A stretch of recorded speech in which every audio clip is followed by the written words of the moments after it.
On behalf of the National Park Service, once again, welcome aboard.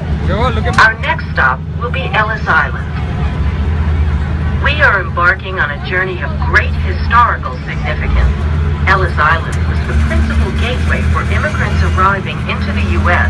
between 1892 and 1924. Our current course recalls the voyages of approximately 12 million American immigrants.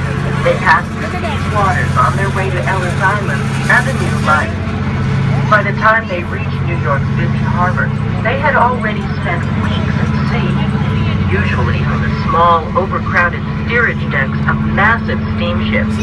They were often excited, exhausted, and anxious about what lay ahead.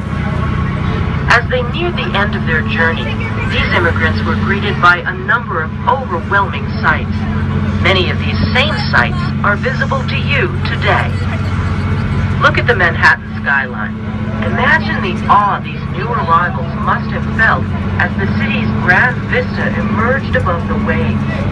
For many, New York's landscape was like nothing they had ever seen before. Finally, the lumbering steamships docked in New York City's bustling port, and passengers were checked by immigration officials before being allowed into the U.S. Prior to 1892, most immigrants passed through Castle Garden, a former military installation now located in Battery Park at the tip of Lower Manhattan. Over the years, it has served as a theater, an opera house, and an aquarium.